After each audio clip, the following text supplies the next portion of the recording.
Welcome. Thank you for hanging out with us. This is the one and only IT and the D Show. We made it all the way to episode 408. I'm your host, Bob Waltonspiel, hanging out. Producer, Randy Walker. Guest this week, serial entrepreneur, author, all-around fun guy, volunteer king, one of them at least in the city of Detroit, Mr. Tom Nardone. How you doing, sir? Great, Bob. Randy, great to be here. Good. Find us online, itinthedcomp25333. Do us a favor, give us a like on the socials, subscribe to us everywhere fine podcasts are sold. This week, the one and only third Thursday meetups, Nancy Whiskey. It's the third of three. Find us at 5 o'clock on the 19th. That's this Thursday. We'll be out in the patio hanging out with IT folks. No speakers, no cover charge, just a bunch of guys and gals talking shop. So, yeah, hope to see you out there. And Greg and Greg are relaunching the Ann Arbor chapter. So find them at Zingerman's on Tuesday, September 5th at 5 o'clock. They'll be out on the patio at Zingerman's. And also this weekend, I'm not going to be there because I got to go to a wedding in Chicago. Astronomicon this weekend. Whole slew of guests. The Magnum Party at Whiskey in a Jar. Ming Chen will be a guest bartending around 11 o'clock at night. Go check it out. It's a great, we had August on last week talking about the charity. But yeah, if you're not out there, if you're out in Hamtramck or Ann Arbor's Astronomicon, it's one of my favorite cons of the year, and I hope you can make it out. And I'm sad that I won't be there. So, Tom, I don't know where I need to start with you. I've met you, I want to say 20-some-ish years ago, where you founded still one of my favorite ideas of all time, shoppingprivate.com. Shoppingprivate.com, the world's most private store. And it was basically, the stuff you were too embarrassed to go to Walgreens and buy. You would basically, it was like brown bag it for like weird stuff from the drugstore. Right. It was long before you could buy things. Like there were very few retailers online. Amazon sold only books. There were no online drugstores, and Shopping Private sold private items, hemorrhoid creams, condoms, Depend undergarments, and the like. So one of my favorite, I like to brag about you. And I said, someone talked about, I forget what it was, like vibrators.com. I go, that's my friend Tom's store. Yep. They're like, you are kidding me. He owns that domain. I go, he owns that domain. That is true. Yeah. The Shopping Private business was a lot of fun for a while, but then the big competitors came in, I remember drugstore.com raised, I think it was $700 million, and they lost it all. Given away really for less than cost. Yeah, they had really low pricing and all this, free $25 free with a $50 order type of stuff. Right. And we were trying to compete with them, and it was so hard to compete that we shifted over, took the embarrassing products angle and shifted over to bachelorette.com, which was bachelorette party supplies, and vibrators.com, which is vibrators. And those funny thing are thriving today. Nice. The funny thing that you said throbbing today. Very well, yeah. Randy. The thing that gets me is like as soon as Amazon went free 2-day shipping, it's like any other retailer that shipped in 3 days. Like people like got mad. Like they made so many people spoiled. People have high expectations. Before that, a week, 10 days was not unusual. But with Prime, boy, you better have your act together. Yeah. What did you do did you do anything to keep up, or you just do what you do? We were always really good. We've always been, there's no lag here. Like with our company, if you order by 3 p.m. Eastern time, it's on a truck at 4. So a lot of companies, for some reason, have like a delay. And I never understood a delay. I went to engineering school. I understand the logistics of it. We're ready to go. You order, we ship. So we wanted to get into some feature stuff, but I need to talk about this because I love it. You get into so much stuff. You're like, you and Andy DiDeRossi need to have a contest for who gets into more stuff. Yeah, I concede that title to him. But you were on Conan back in the day for making pumpkins. Like, How the hell did you start that? Oh, geez, my Extreme Pumpkins. That's my brand, Bob. You got a book. You got a book too. 3. I wrote 3 bestsellers. Oh my. Yeah, I sold 500,000 books. Jeez. Which is a lot of books. Like, for everybody, some people who know what that's about would be like, what? I started carving pumpkins at my house when I lived in Ferndale. I lived in this neighborhood that had a lot of trick-or-treaters. and I tried to be like the clown prince of pumpkins. And I just developed a bunch of silly pumpkin tricks. Did you ever see the puking pumpkin? And oh yeah, the guts. I invented that. You did not. I invented that pumpkin. There's a number of pumpkins I did that for like 3 years in a row. You ever see one with like carrots that make a mohawk, big spiky mohawk? I did not. Maybe I did. One. Yeah, I've invented a bunch of pumpkins. That was my skill and trade. Take regular household items, turn them into great jack-o'-lanterns. And then the website is extremepumpkins.com. And so I got a book deal, and then first I got on TV, like local TV, and then CNN, and then I got a book deal, and then the book company got me on big TV, like Live with Regis and Kelly was the first one I ever did, and then that turned the books into bestsellers. So then I got a second book, same deal, TV, bestseller. Third book, TV, bestseller. So I got to do the rounds. It was a lot of fun. So typically with authors, are they forcing you to put out more content? Are you done with that, or is that still a thing? Yeah, we beat that horse till it was deader than dead. Penguin Publishing was my publisher. We beat that horse dead. We even I even did proposals for like a crazy turkey book and a crazy crazy Christmas ideas book. And they were like, nah. Right. I walked away. We all did really well. Like the people, they're still my friends. I still talk to them, even though it's been a decade since. 500,000 books is bananas. That's like, isn't that like Ben Shapiro level? Like, not to. I know at one point I was walking out of a talk show, and my publisher there's a person called a publisher. That's like the person who's in charge of you. She called me and told me that my book was number 15 on Amazon. Period, or in a certain category? Total. Jeez. It goes by the hour, so I'd just been on TV, It was just wild. But still, our podcast was number 1 on SoundCloud for about 3 days. So yeah, that was on technology though. Yeah, that's podcasts that were done on Monday. Yeah. It was real small. But I'm not sure my books have aged all that well. I think what happens, it's like a joke book in a way.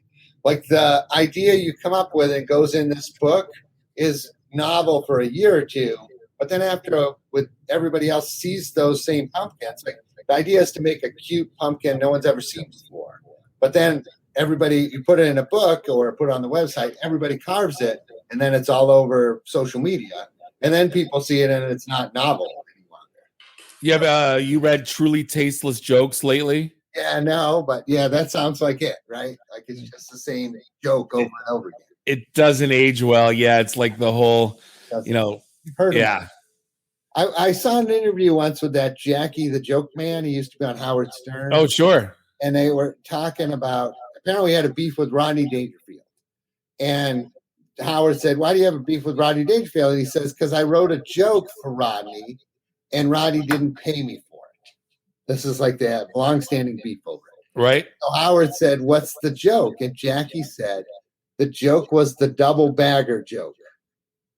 Like my wife thinks I'm so ugly that she wears a bag in case the bag over my head falls off. Right? That's right. The joke. But that joke, the double bag joke, I was like, really? Jackie the Joke Man wrote that joke? And Howard was like, that joke's been around for decades. Like I've heard that joke a million times. And Jackie said, you might have heard it a million times, but I invented it. And I was like, that's right. Somebody has to make these things original, And just Jackie the Joke Man, that guy probably had to work every day of his life because as soon as you tell the joke, it's old news. That was one of my favorite WMV files back in the early days of the internet. Was the Jackie the Joke Man telling the penguin takes his car to the shop joke? Yeah, blue seal. Yeah, no, it's just ice cream. Yeah. It's like, see, you and I, we both know it, Right. The first time you heard that joke, you're probably on the floor laughing. Oh, I must have played it 3,000 times. Yeah. And then when the Man Show reenacted it with chimpanzees, that's the classic one that's on YouTube right now that, it never gets old. So one of the things we used to lovingly mock you behind your back, of course, but now I'm telling you publicly, was I love what you guys are doing with the Mower Gang, But we used to always laugh, like, how bad off is the city of Detroit when you need to have a bunch of guys from the suburbs to come in and mow your grass? Yeah. Well, they're getting a lot better because there's less and less grass for us to mow. The Mower Gang, for people who don't know what we're talking about, the Mower Gang is a volunteer group that on Wednesday nights goes out and we bring up, like we towed our lawn tractors into Detroit and we drink beer and we mow abandoned parks and playgrounds. Now, I know it sounds weird to think there's abandoned playgrounds, but there are. They're usually like shuttered elementary schools where there's playground equipment and people live nearby, but nobody's on the docket to mow the grass. So we go out on Wednesdays after work and we drink beer and eat Little Caesars $5 pizzas and we cut the grass. And it's kind of fun. But we used to have like 30 parks that we could choose from, and nowadays we're down to slim pickings. Didn't you get like sponsored by Shield or something?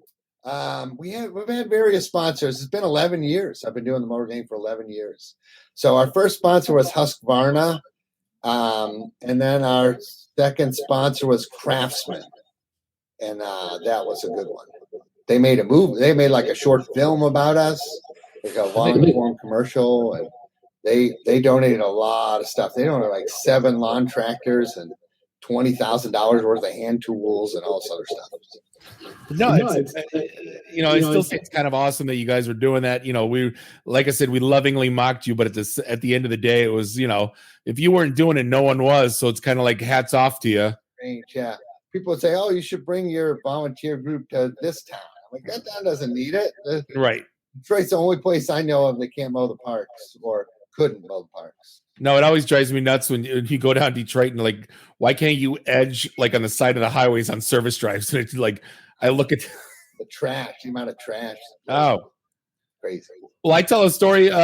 My Cadillac, I didn't know how to read the gas gauge because I'm an idiot. I got a 76 Cadillac and I ran out of gas on 59 and I had to walk from between Crooks and Rochester. I had to walk back and it was boring and it was 100 degrees out and I'm big dude.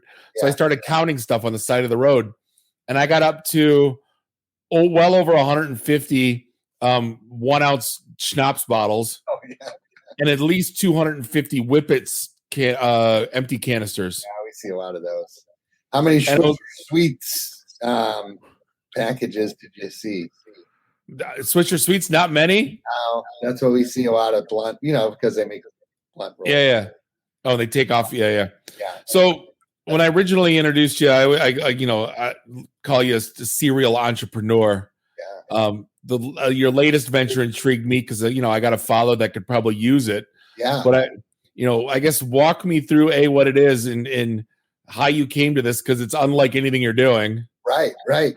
Well, in December, I sold the bulletproof vest company that I started years ago. So aside from the bachelorette.com and the vibrators.com business, I had started this bulletproof vest company, which was my engineering background. I had been a test engineer for a helicopter company and blah, blah, blah. So I grew that business and grew it. And then some company out of Texas wanted it. So I sold it in December. It was great. I always wanted to sell a company because a company is an obligation. Like, you know what I mean? It's like you build this company, but then you have to work there and you have to run it. Because my company, my place is small. I don't have anybody. I'm stuck being the CEO. It's like any small business entrepreneur guy. Like I don't have a Harvard MBA here to run things for me. I have to, show up most days and do it. So when someone offers to buy your company, it's like a mini retirement. I was really excited. So did they just, hey, we want to buy it. Here's a number. And you're like, okay. Or what was the process like? That's kind of, it went on for like 6 months, but so it was long and drawn out. But the gist of it was they said, hey, are you interested in selling your company? And they approached with an attorney, And I said, yeah, I'm interested. Yeah, I've always said everything's for sale. And they wanted. You learned that from the $1 Million Man, right? From wrestling. Yeah. I learned it from you, I think. Everyone's got a price.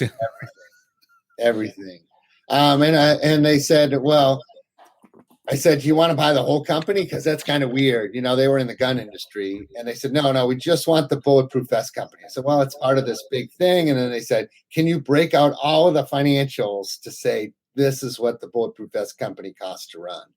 And I said, yeah, we probably can figure it out. So that took us like a month to do. We wanted to make sure they were more serious before I did all that work. But they seemed pretty serious. So, and they asked what price I wanted. And I told them. And then we negotiated a little further, and then they were like, we think we can offer you the price you asked for. But the problem was the business was jumping ahead. It was going gangbusters. So I was like, oh man, I named like a number. And now, like when I named the number, we were selling this many vests a month, but now we're selling this many vests a month. So I tried to I asked my entrepreneur buddies and my private equity friends, like, can I go back and ask for more money, even though they said they'd take my offer? And they said, you can do it once, but don't try to get rich. So I was like, okay. So I got a slight increase because the business was doing so well. And then they paid us like 80% of the money right away. That was it. Oh, wow. The other 20% I'll get this December, like 12 months later. Now, they didn't. You have to stay on for like 6 months, or what was that process? My company ran the business for about 45 days while we didn't own it, and then the people, they're in Texas. The people in Texas came up a couple of times to see like what we were doing. They came up one time during the negotiation period, but it was COVID, like they couldn't even travel. So we ran it for about 45 days, and then we shipped like half the company down there, and then ran it for another 10 days until the stuff got to Texas, and then they took it over. Then we shipped the other half of it down, and then I drove down there and worked with them for like a week, and then now I'm still like on call with them. Yeah, I was gonna say I still follow them online. I still see them doing stuff. So yeah, it's Yep, me too. They seem like they're doing a good job with it. So I don't know all the ins and outs of the day to day. And I know that they have engineers down there that were going to make some slight product tweaks. So I haven't seen the product in person in about 6 months, but I hear good things. I'm still socially friends with a couple of my old customers, stores that sold the product. So I think they're doing really well. Did the baseball cap ever fly? Because I remember it was a cool idea. Yeah. We sold, how many baseball? They probably sold over 1,000 of those things. Okay. And then my son invented a bulletproof bandana. So it's like a bandana. It goes over goes over from your eyes down, covers your neck. And it's a really, like when he came up with the idea, I was like, that's a good idea. And that continues to sell. My son and I have the patent on it. So that's pretty cool. I had to buy him out, like in order to sell. How heavy is that? It's not that heavy. It's soft armor and maybe weighs like a pound and a quarter. Oh, okay. It's pretty cool. And it was really easy to manufacture. It's one flat piece, like a scarf, like kind of a elongated triangle. I remember seeing a kid's school backpack that was bulletproof, and it's like how far society has sunk when that's a thing. Yeah, you're solving the wrong problem in that situation. Yeah. Yeah. Right. You're solving it. Yeah. To be honest, perfectly honest with you, one of the reasons why I sold that company was I wasn't that keen on like the whole gun industry. Like I never really felt like I had anything in common with all the people, all the customers and other retailers and other manufacturers. And I'd go to trade shows and I'd be like, it's not my people, they're just not my people. So when I got the opportunity to sell the company, I figured culturally it was better for me personally to sell it. No, I get that. I totally get that. Employees were thrilled when I sold it. Really? So happy. Yeah. The gun people are a tough nut to crack for a customer service. You can imagine. I mean, they're alpha males, of course. They couldn't possibly be wrong. Well, I mean, the fact that I think your price barrier was ridiculously low. Everybody complains about Karens in this world, Yeah. There's a lot of Brads and Chads out there. And Brads and Chads threaten to kill you if their shit doesn't arrive, Like you, just some weird dudes. And then I will Google you and yeah. Yeah, I hate to say this publicly, but police officers make for tough customers as well. They really, really do. They cannot understand that they can't get it exactly the way they want it at the lowest price possible. I was going to say, if I'm not mistaken, you were in the 300-ish range, and most normal vests are in the 1,500-ish range. Right. Bullet Safe was the best value in the business. Our vest was $299, and the average police vest was $870. Okay. And police officers, they're just not business people. They've never been in business. They don't understand business. They don't get it.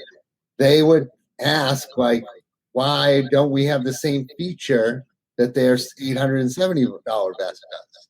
And you'd say, oh, well, it's not affordable at this price. And then look at you like you were crazy. Well, what do you mean? Just sew it on there. Like, why doesn't my Kia have autopilot like my Tesla? They're not the type of people to understand it because it involves them. They think it's a personal affront to them. Well, you also don't think you the public. It's like, yeah, okay, I get you protect the public, but I don't ask for extra money. You don't get extra stuff. Sure. It seems, yeah. You want the fancy rims? It's going to be $20 more a month on your lease. Yeah. But they don't pay for anything. They don't pay for anything to use. Police officers.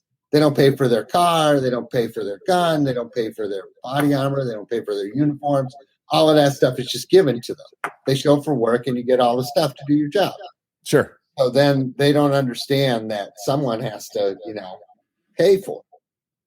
Well, the fact that they have to even wear one for their day job just speaks volumes again. Yeah, and that's the other thing. Like, I felt bad for them. Like, you do deserve to be protected. I get it, but like, you don't. And that's what we did do. We did offer all the protection, but you don't get all the luxuries for that price. No, I get that. Yeah. So again, now you launch another company / product. Yeah. So then I realized, oh my gosh, I'm almost jobless, And the other thing was, people say this, I never really figured it out. I've been in business 23 years. I never figured this out until much later. And that is, good people are worth everything. Smart people that have good decision-making abilities are the key ingredient to any company. And I had assembled a team I really liked. So when I sold the company, I was like, I got to keep these folks around, So I need to start another company. That was kind of the deal. So what's that process like? You were talking offline a little bit, some books. Is it formulaic? It's a bit. It's this process. When I worked at Ford, I wrote business plans, and the process is you have to have thousands of ideas or hundreds of ideas, and you have to have a system to filter out which idea is the best idea. I used to work for this guy, Gurminder Bedi. He was like the smartest dude I probably ever met my whole life, and he was at Ford. He was like a VP at Ford, and I think now he runs like a mutual fund or something. He's probably retired by now because probably it's like 60s. But his saying was, in order to have one great idea, you need 100 ideas and a way to figure out which one is the best. And that's been my driving saying for the last 23 years. Because anybody can come up with a business idea. Every person has a business idea. The problem is they don't know if it's a good idea or if it's a bad idea or what. But if you have 100 ideas, you can kind of rank them against each other and figure out what to do. So we had 36 solid business ideas, and we had to decide which one to do. So the way that we filter through them is we start to write a business plan for each one, cover all the aspects of the company. What's the product? What's the customer? What's the motivation? What's the sales process? What's the marketing look like? And all of that kind of jazz. And then we weighed, like, what's my company good at? And what do we have strength in, and where do we see the future go? Because this is supposed to be a future product. So, and the future part of it is what I wanted to talk about to you, because I thought it would apply for your listeners. Does that make sense, Bob? Sure. Okay, so I read 2 great books, and I'll share. Actually, I read one great book and one book that was smart, but I think the guy was slightly wrong. The first book I read is called The Longevity Economy. And the longevity economy is all about how people are staying alive so much longer than they used to. And the people who are staying alive are the people that have money. So they make the most significant difference to the economy, right? I hate to say it, but when someone who doesn't have a lot of money doesn't live longer, it doesn't make as much difference as when multimillionaires live long, because they get what they want. People with money drive business, economy, and consumer behavior. So this business was by a guy named Joseph Coughlin, and he runs the Age Lab at MIT. When I worked at Ford, they had brought him in. He's an expert on how, as people age, how their behavior changes, how their vision changes, how their bodies change, everything. He made this suit. It was an exoskeleton that you could wear, and it would restrict your movements as if you were an old person. And I was at Ford. They brought it in. You put on the suit, and then you would try to get into a car with the suit on when you couldn't move your neck. And then they'd say, okay, use the rear view mirror and back up the car. And you couldn't move your neck. You're like stuck there with no neck movement. So, and this type of thing, this was 20 years ago. You know, this is type of thing has brought on the rear view camera and the blind spot protections thing on your car. All of these things they're convenient for you and me, but they're essential for people that are older. So I'm just shocked that there's an age lab at MIT. Yeah. So it's an age lab. Yeah. So this guy, Joseph Coughlin, it took me 2 years to read this guy's book, because he is the world's worst writer with the world's best facts. It was awful, Bob. I hated every moment of reading this book, but I dog-eared half the pages to like go back and read that fact again. But the truth of the matter is, people are living much, much longer lives. And the U.S. isn't leading in this realm. Japan leads in this realm, because the Japanese diet has been great for a while. So the Japanese people are living a long time, you know. Like in the U.S., we got antibiotics, and they allowed us not to die from every ailment that comes along, like pneumonia. But we eat a bunch of fried foods and terrible stuff, so we die of heart disease. Whereas in Japan, antibiotics and all those things that came around in the 40s and 50s have created all these people that live into their 80s, 90s, 100 years old, over 100. And Japan also has a low birth rate, and they have zero immigration. You cannot immigrate into Japan. So if you live to be 100 years old, your child is probably 80 years old. Your grandchild is probably 60 years old. And those two can't take care of you. And your great-grandchildren have no connection with them. So you can't live in the family home with your children, you know? So something has to happen. Something has to take care of these people. And that's what this is all about. Like what's going to happen? So what's going to happen in the United States when we all start living to be 70, 80, 90 years old, you know? Well, what's median age right now? Is it 78, I think? Yeah, I think life expectancy is 78. But if you make it to 50, so you've made it to 50 yet? No, I got 2 more years. But if you make it to 50, your life expectancy goes up to like 85. Okay. Because 78 is the life expectancy. A lot of those people die in adolescence or of foolishness, you know? Sure. So if you made it to 50, you'll make it further. Whereas, because let's face it, I mean, it's rare for someone. It used to be like when I was a kid, people's dads were dying, you know, of heart attacks. Like that wasn't uncommon. Nowadays, like, you know, They know the signs. I had a friend who on Facebook, his Apple Watch told him he was having a cardiac event.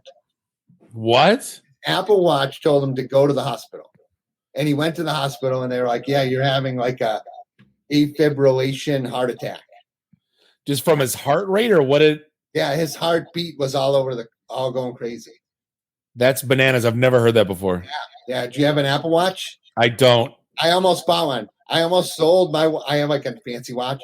I was like, I swear, I still think about it. Like, I should get an Apple Watch just for that. He saved this guy's life. He was going to go home. He was like, I thought I just didn't feel well. I was just going to go home and rest. That guy could have gone to sleep and never woke up. I love my Apple Watch. Yeah, see? Andy. So anyway, these type of technologies are going to make us live even longer. And that it hasn't even begun the difference is enormous. So, but what are we going to do with those years? Here's another thing, Bob. When you were a kid, right? How much older are your parents than you? My dad's going to be 80 this year. So he's 30 something years older. Yeah. So and my firstborn was I was 31 when my first daughter was born. So so similar. Okay. Do you own a bicycle? You're a bigger guy, but you own a bicycle? It's in the garage. Yeah. Ask me when I've used it. Your wife have one? Yes.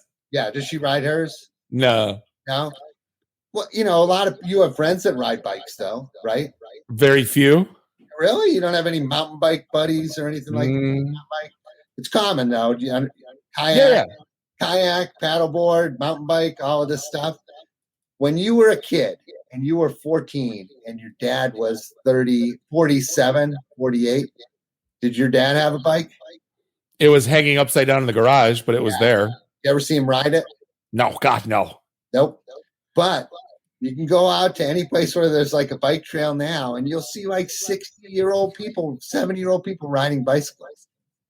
And these people are doing youthful things way later than our parents did. Well, I mean, I just look at, me being 48 and we always laugh. Could you imagine coming home and your father's hosting a podcast, then playing Call of Duty with his buddies, right, and then eating Gino's pizza rolls for late night? Right. Our youth is so much longer now, and youthful behavior is so much longer. There's an interesting story in the longevity economy about the Trek. I think it's Trek makes it. It's a bicycle called the Townie. And the Townie bicycle is the bicycle made for older people. It's got like tall handlebars and it's got an extra comfortable seat. And you know how girls' bikes used to have a low step over? Yeah. It's a low step over. It's not shaped for girls quite, but there's like kind of suspect, But it's this bicycle, and they designed this bike for like the over 60-year-old people. It has like hybrid tires, so it can go on gravel, but it's smooth on the pavement or whatever. Is it a bike or a three-wheeler? Bicycle. No, it's a bicycle. And they brought this bicycle. They thought they were going to sell for like $400. And when they showed it to people, the people, like, they went out to the 60-year-old crowd and said, what do you think of this bike? And the people were like, oh, I like the big saddle. And I like that I can step over and get on it, because they're getting older. You can't lift your leg as far. And they were like, but I would never buy a $400 bike. That's, I'd buy it. I have money. Like, I'm not interested in $400 bike. Let me know when it's $1,500. I want more features. So they basically didn't change shit on the bike. They probably changed a few things. And they priced it at $1,200 and they sell like crazy. Oh, you know what? I'm surprised what never took off is the adult big wheel. Everyone always talks about it, and someone always tries to come out with one, and it never takes off. Right. I remember when I was a teen, Gallagher had like an enormous one. Yeah, totally remember that. That was pretty badass. You could go really big and ride a penny farthing. Yeah, penny farthing, good one. That's a word you don't hear every day. So there's just really good stuff in this book about the longevity economy, and we really need to consider what is going to happen. Oh, here's the other thing. The most brilliant thing in the book, though, is this, that as like a product developer, Bob, you create tools that people use, right? As someone who creates things that people use or makes changes to things that people find valuable, here's the deal. Like, if you're skilled, if something takes a special skill or a lot of work or a lot of brain power, especially, the people that are good at those things usually get paid well enough that they retire fairly early. So, for example, computer programmers, right? App developers. Let's talk about, just say an app developer, right? If you're an app developer, you probably make a good amount of money. Mm-hmm. You probably quit if you're not an idiot and you save the money. You can quit when you're 60 years old. Right? Sure. And so probably by the time people are 65 years old, there's no app developers left. Like, I don't think you're going to find an app developer over 65 years old. But people inherently design products for themselves. Like a lot of apps come out as some guy said, oh, I really need this app to do this thing for myself. And he designs it for that. But what no one does is no one says, I want to develop an app for 75-year-old people. There's nobody left. The 75-year-olds cannot do it. They don't have what it takes, or if they're smart enough to do it, they have enough money where they don't need to do it. And that gives a huge glut of talent and skill in this longevity economy. And rather than doing your next project, this is what so now I'm going to personalize it. So then I realized rather than doing my next project for a product that would be good for me, I would do my next project for a product that would be good for elders. Because I'm 51 years old and I'm the oldest person that will probably be able to develop a new product for that crowd. That make sense? Yeah. Are you looking forward to being the only guy in the nursing home that can sing Two Live Crew lyrics? Right, I know I am. right. Yeah. I'm usually more of a Sir Mix-a-Lot. Ah, fair. Yeah, but Two Live Crew. Yeah, so it's really interesting, this book, like all these people living a long time, some of them have no money, which is really sticky, and some of them have lots of money. Well, it seems like not to cut in, but it seems like the only things that they bring out for old people is the bullshit infomercials, and it's like, hey, look, there's a cell phone, and the numbers are each the size of my hand, and it's to me, it's like just garbage stuff. Let me tell you something. That cell phone, what's it called, a June bug or jitter? I think it's a jitterbug. Yeah, that thing's hugely successful. And then not only does that company sell you the phone with the giant numbers, but they bake in the whole package. Like you don't go to the Verizon store to get your service. You get it through Jitterbug. So they're making it on every way to Sunday. The other product that's really wild to me is these emergency call buttons. Yep. The ones you wear around your neck. That business is bonkers. Like it is really pervasive. Those the commercials. Yeah, that is not like a product that should be taken lightly. Like you think, oh, there's probably, how many people do you think in the U.S. have one of those? Like I would think I don't know, 50,000, 100,000. I would go 3 to 5 million. Yeah, that's like a number like that, 3 to 5 million. So those people paying $30 a month, you're talking $150 million in revenue a month. Jeez, $15 business. It's like Call of Duty. Wild.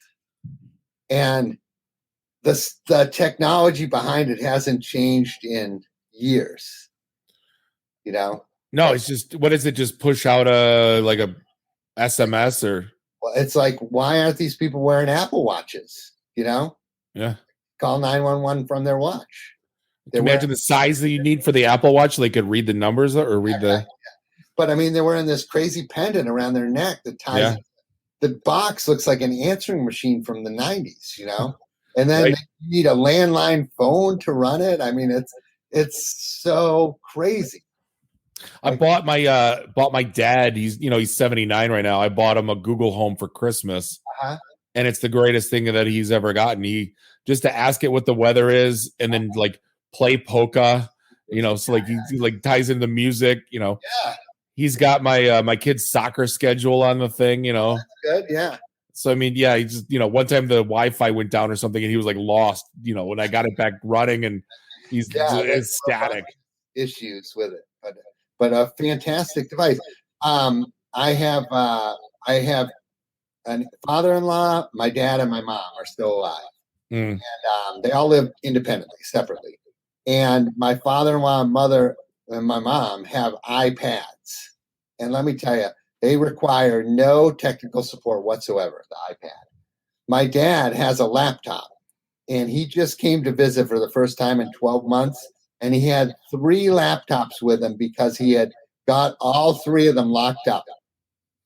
And I kid you not, 2 of them, the reason it was locked up, he could not remember the password to open Windows when you turn on the computer. The password, like the main screen password to log in as himself. And he hadn't set it up. He had set it up to not allow guests. I mean, it's like, and it will allow you to do unlimited tries because it's not securing anything interesting. Right. I sat there with him for at least an hour and a half. I had to call my sister. What's Dad's password? Just forever. Nothing. Couldn't do it. My dad's on his 7th Facebook profile and his 4th Gmail address. Right. It's just, yeah. So does he have an iPad? No. Does he have a computer? Yes. Yeah, I'm telling you, the iPad, because they can't install they'll never figure out how to install software on it. And you can't really do much with it. They can't screw it up, but they can push and scroll for pictures of their grandkids. One of my favorite stories of my dad was when I introduced him to streaming radio. He basically started playing radio stations from Germany. He's an immigrant, right? Yeah. He's playing German radio. So what does he do? He finds the red and white on the PC, wires it through the basement into the living room, into the CD player, and then puts in a CD, and then would burn 6-hour copies and then take them to Euchre at the German club and hand them out to people. It was like currency.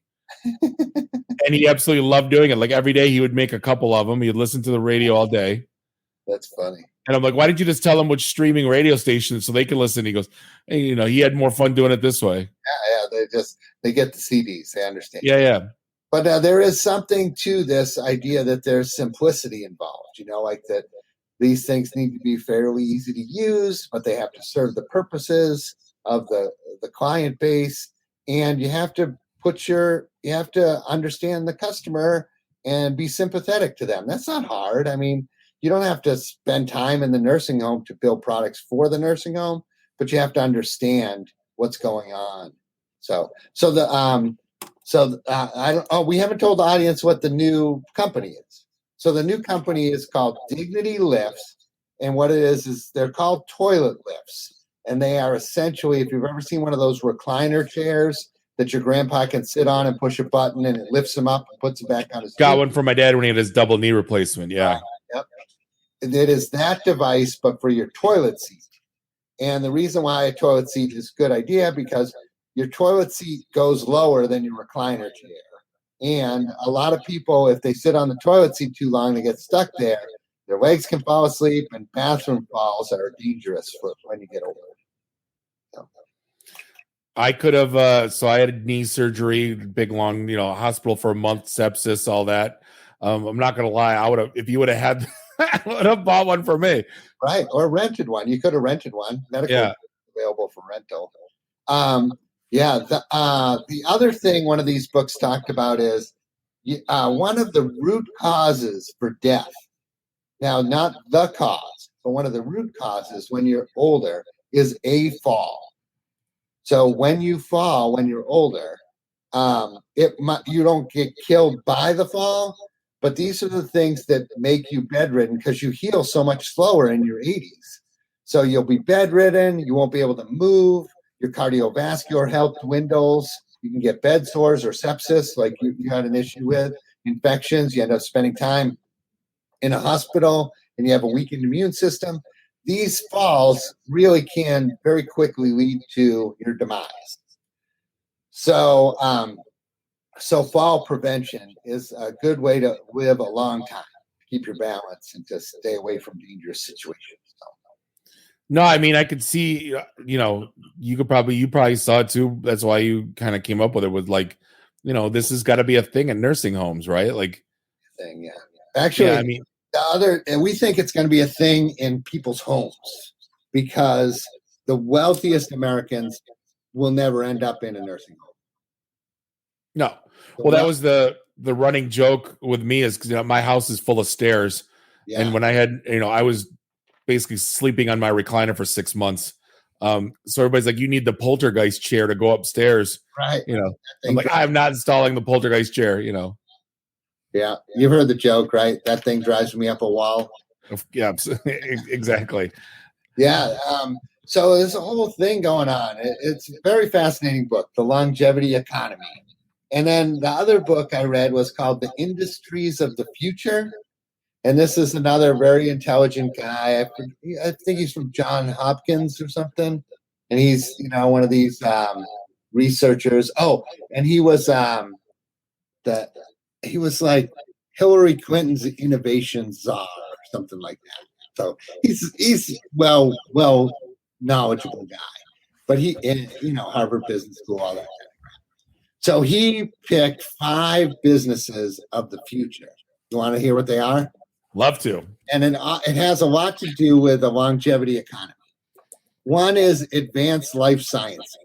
So this is like genomics and that type of thing, things to keep us living longer, and just obviously his book was written before the COVID happenings, but these type of things, these advanced life sciences are very important. Vaccines, and the RNA and the DNA and all that kind of thing. That is not my skill in trade. So I ignored that chapter. I read it. One thing was the codification of money. So this is the move away from paper money and into a world of a couple of things driving it.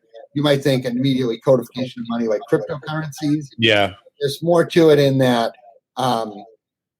pretty soon we're going to have to eliminate like all the arbitrage that goes on between the euro and the US dollar and all that sort of stuff, how it gets traded back and forth and the currencies really float on each other and that type of thing. And that business hasn't really gotten very well integrated. So what do they call it? Forex trading? Forex, I don't know what that is. I don't know that. I thought that was just like I think that's the foreign exchange trading. Yeah. So it's still done like by individuals and governments. It's not as codified as you would think. It should be automatic in a way, but it's not. So he thinks that is a big future change. We'll probably never notice a difference. But cybersecurity, of course, and that affects everything from small businesses, big businesses, governments, local governments. Basically, anybody these days who's working is going to be affected by it. I mean, it can affect. It could affect our automobiles. Everything these days has some computerized component. So it's scary when some business's database gets hacked, but what happens if someone figures out how to hack every Chevy Silverado? Well, that was one of the, I think it was Randy, like 3 years ago or so, we were talking to someone that was heavy in the auto industry, and they said basically it's software that's running these, the whole car, it's coders. Yeah, they were talking about putting the specially crafted CD into the stereo and it would take over the drive system or something like that. Really? Wow. Yeah, it was like a flaw in a Jeep or something like that you could put in a malformed disc. Yeah, I remember someone figured out how to get through a Jeep, but I think they just had time with it, and some experience with the system. But so cybersecurity is going to be a big, big thing. Big data, like there's all this data being collected about us, about everybody, and the analysis of that data and how it can be used in marketing and behavioral science and sales and all of that sort of stuff, and driving us to sell more or to, there's so much, like everybody talks about like redlining and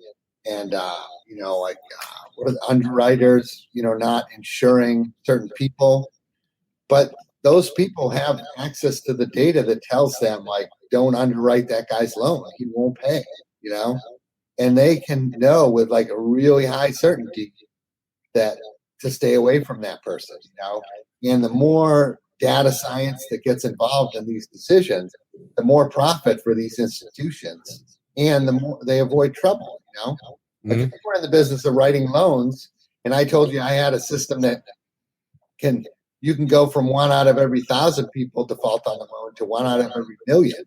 It's a huge difference. And you don't consider it unfair. What's unfair is someone borrowing money and not paying it back. So Sure. it can be totally justified to do all this data analysis. So that's another thing. And then the one thing he predicted, which I think is total baloney, because I think he was so close, but he got it wrong, was he thinks robotics are going to be the future. And he mentioned the elderly population is going to need all sorts of assistance in their homes. You know, like starting with Japan and moving into, I forget what other countries are high. I think Italy is very high in this longevity without, China is really high. Here's why. Because remember how they went with the one-child policy? Yep. Okay, so that was like 40 years ago, right? Sure. So 40 years ago, you had a kid, right? And that kid, you had one child. So you and your wife had one child.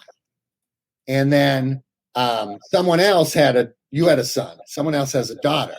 That guy and his wife have a daughter. Now they get married, right? So there's 4 grandparents to the couple. And they have one kid. So now they've got one kid with 4 grandparents, right? That kid has to find another person to have a kid. So that great grandchild now has 8 great grandparents for every one child.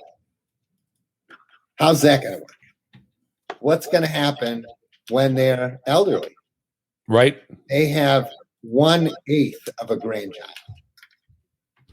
Less Christmas presents to buy, you know? Yeah, right. Well, in China, you can see it. If you go to the park, there's like people, they call these kids the little princes. Have you ever heard that term? No. They call the children little princes, little princesses, and little princes because they have 4 grandparents doting over them. At any park, you can see a baby stroller, and you'll see like 4 grandparents helping to push it. The 2 couples have to get along because they fight over this one. Sure. The one grandchild. Actually, on my mom's side, her sister, she's the great. There's 5 generations of girls on that side of the going all the way down. So she's a great grandma. Great grandma. Yeah. Yeah. But I mean, she didn't have one kid who had one kid who had one kid. No. Right? My grandmother had 8 kids and she had 32 grandkids. Oh my God. So when she all got $5 bills for Christmas. Yeah, that's right. But when she was old and she needed help, if she needed a couch moved, you call anybody. Right. Whereas these grandparents, they're going to need a couch moved, and that kid's going to be like, I can get to you in December, So something has to happen to take care of these people when they get older. Sure. And there's they either going to have money or they're going to have something. So this gentleman, he predicted that robots would do it, like Rosie from the Jetsons. I mean, we do have a Roombas. Yeah. Well, see, my prediction isn't it's a robot in the house. He thinks like literally you're going to have a humanoid robot that helps you around your house. Whereas I would almost think almost like exoskeletons are going to be before like an intelligent robot in the house. Yeah. And I think you'll see maybe some of that for movement issues. Right. Too. There was talk. I read something about exoskeletons because a lot of times, a lot of elderly people have nerve pain. It's not muscular, issues. It's mobility and nerves. So an exoskeleton that bends your neck for you when it hurts is not going to be a good thing, right? Sure. Yeah. But what I think you're going to see, my prediction, now I'm going to be the futurist, is that you're just going to see a number of little appliances that make your day-to-day life easier. Just small little things like the Roomba, right? Yeah. Like an automatic cleaning toilet, like a bidet. Like everybody talks about bidets now. They have the toilet that washes your bum. Look, that's great for you and me who want it for cleanliness purposes. But when you get to a disability where you can't wipe yourself, because maybe you had a stroke, so you can't lean with one side, but have to move to one side. So a bidet becomes not just like a luxury, but sort of a daily necessity. Yeah, they had one in my hotel in Tokyo. I decided to give it a try, and then 3 hours later, I figured out it was kind of nice. It was just And we have one at home. I got one of those. Yeah, 3 hours later. I got, like, if you go to Home Depot for $99, you can get the toilet seat that has the bidet in it. Yeah. And we needed a new toilet seat, so I got that thing. I love that thing. That was one of the weirdest commercials ever. Was the like the $6,000 smart toilet, and all the robots wanted to watch the guy take a crap? Yeah. I have a buddy that built a mansion. He had like the $5,000 toilet. It has a heated seat. It has a light, a motion sensitive light, and it warms the water, and then it blow dries your butthole. Jeez. And it's like, this is, is it worth $6,000? Yeah. I don't think so, but it was nice. I tried it. See, I thought the Roomba for the lawn, I thought was going to take off, and that I think they tried it and it failed. Oh, it's hard. My sister is on her second one. It's so, like, I would love to have one, but my yard is so complex it can't possibly work. Like, you'd have to set up like 7 different zones. Just not really a thing. My sister was trying to get my son, who's 16 now, who was 14. She said, you should start a business where you program people's remote lawnmowers for them. Sure. I was like, See, now the problem is every house they build is multi-story. Right. Because, up, not out. I have a 3-story house, for crying out loud. Right. Nobody makes a ranch anymore. And if you do, you have a basement. You make ranches, though, down in Florida where people retire. Yeah. And that's the thing. Like, all these houses and all these ranch homes that's another thing coming from the longevity economy. Have you heard of this place, The Villages? Yeah. Oh yeah, there was one of the early Joe Biden videos. He was drunk on a river singing the Villages song. Oh really? This is like before he was the VP of. I'll send it to you, Randy. It was going around when he was running as VP, like way back when, and it still exists. I actually just saw it the other day. I didn't know there's a song for The Villages. It was like The Villages. Yeah. I'm sure there's a song and dance. So at The Villages, they have golf cart paths because all the people lose their license because they're too old to drive. But sure, they still set them free in the golf carts. And those places are all ranches. Right. The last thing those places needed was Viagra too. So yeah, put wine and golf carts and Viagra together. Yeah. VD runs through those places like wildfire. Really? Yeah. Clap, the whole bit. Yeah.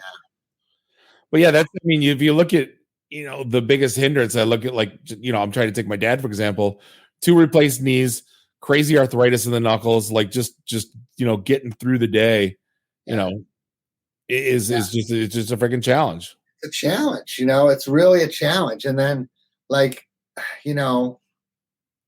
what happens in the end, like, I have a brother who he has an artificial heart. He had a heart attack, didn't treat it, and they put what's called an LVAD. Dick Cheney had one. It's like a mechanic. Okay. But he had a stroke as well when they put it in. So he lost like a lot of his executive functioning, and he's paralyzed on his left side. So he's in his early 50s, but lives in a nursing home. He had a bit of money, but the medical expenses ran through it all, and now he's on Medicaid. So that's it. Like, his life is in a nursing home room hooked to a mechanical heart. That's it. Wow. And it's wild. He's been at it 4.5 years, and I don't think he can die. Like, I don't think there's a physical way right now that he can die, because blood is continually pumped through his body. So that thing will never, the life cycle, like, what happens is once in a while he'll get like a blood clot starts to form, and they know, because it slows the pump down. Oh no, the pump has a constant speed. It requires more amperage to pump the blood. And they know it, and they'll bring him to Beth Israel Hospital in Boston, which is Harvard Medical School's hospital, and they'll pump some antibiotics and anticoagulants in him, and 2 weeks later he'll be back in the nursing home. So when was this? I want to when was this invented? Because we're going to start hearing about it if somebody lives to like 120. Well, I'm just using it as an example. LVAD's been around, I think, for about 20 years. Dick Cheney had one. Yeah. He put in while he was vice president. He still has it today, I guess. I think he's still alive, Dick Cheney. I think he is too. But Dick Cheney's is you can live with one of these things. Like it looks like the battery pack of like a Makita drill, and you carry it around in a pouch, and there's two batteries, or you can plug it in. Now, my brother, because he had a stroke, he can only get around with a wheelchair, so he doesn't go anywhere. But Dick Cheney's been walking around with his for 20 years. Well, once the terrorists hit us with an EMP bomb, that's yeah. But so the thing that makes this whole thing interesting is that medically we can keep these people alive, really, for a long time. Sure. Every nursing home is full of patients that are long past living, but they're still alive. So that's another whole question and an ethical issue: is at what point, does this become unsustainable? Like the people with money, the people who retire with $50 million, they're going to live a nice life, But what about the people that retire on Medicaid, and they're in a shared room in a nursing home? How long do you keep them? Like someone has to decide at what point. That's scary. Yeah. Definitely a decision that I do not want to make, but that's what they were talking about, how Social Security is getting taxed because of that. They weren't expecting people to live as long as they're living, and right. I think Jack Kevorkian might have been onto something long ago. Right. But he was such a weirdo that nobody followed him. If he'd been sort of more charismatic. Like I think Oregon or Washington State has like a law that allows you to euthanize yourself, right? Should have made a game show about it, or a Netflix documentary. Then it'd be totally acceptable. Right. Sooner or later, I think we have to come to terms with our ability to stay alive, or to keep other people alive. Well, that was the George Carlin's secret to life: not dying. Right. Don't die. Yeah. You remember that woman that was like, they were trying to pull the plug and everybody was arguing over it? Was that Terry Schiavo? Terry Schiavo. Thank you. You're so good. Wow. How did that just God. Terry Schiavo, yeah. And they kept showing like her picture from 30 years prior. Yeah. People were like, no, she weighs 70 pounds now. She's right. Like, it's just the whole thing. Awful. Well, it made good news and it got clicks, and that's everything. People went crazy. Yeah. So anyway, my company, we decided toileting is something Priveco can do. We've sold your embarrassing things for years. We do things other people don't do. We have a smart team, and we don't care if other people disrespect our profession. So we're in the toilet lifting business. Dignity. I could probably come up with 10,000 slogans. You want to know our slogan? Yeah.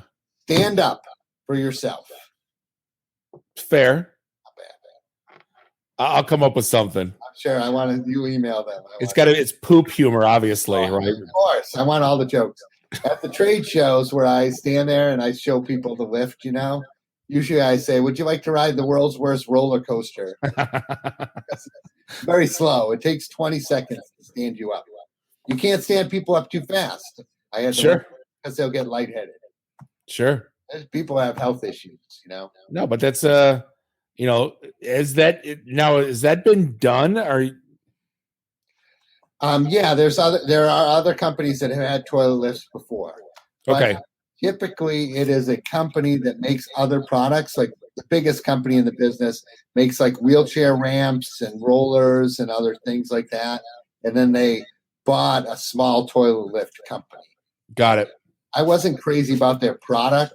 So we have my company has 3 toilet lifts. So we're like covering the spectrum of toilet lift necessity. Small, medium, and large. Yeah, I like it. Inexpensive, deluxe, and then a commercial model, like facilities to use with multiple people. Awesome. Well, it seems like every week, when we get to the end of this, we always say I could talk to you for 10 hours about this stuff. But I'm gonna cut you loose. I sincerely appreciate you spending time with us. Tom Nardone, you can find him on LinkedIn. You can find him at is it dignitylifts.com? Dignitylifts.com. And then Priveco.com still available? Priveco.com still exists, but dignitylifts.com is a good one. You should cross promote vibrators.com and Dignity Lifts. They have a little We do cross promote bachelorette.com and vibrators.com. Well, that is you should. It's the same audience. You can find a tie-in for the Dignity Lift, so we'll figure that one out. This two-headed object is quite interesting. I don't even know which site are you? Oh, he's on the site. But hey, Tom, again, I can't thank you enough. I'm going to reach out. We need to have a beer. It's been too long. That'd be nice. But hey, we're going to COVID and time. Yeah, exactly. I'm sorry I talked so much. No, you're a perfect guest. No, I can't thank you enough. I tried to bring a good lesson. Like I wanted to share about what I learned about the elderly, and I think people out there that listen to this podcast are very intelligent. So maybe they can try to think of how their business can, maybe think about doing something for this audience, because there's money out there and nobody is meeting their needs. Yeah, and I think we can all relate too. But yeah, we're going to end episode 408. Can't thank Tom enough. Find him on LinkedIn. Find him on all the websites we just said. On behalf of Bob and Randy, do us all a favor. Drink up your drinks. Get your phone numbers. You don't got to go home. You just got to get the hell out of here. See you next week. Drive careful. Beat it. Bye.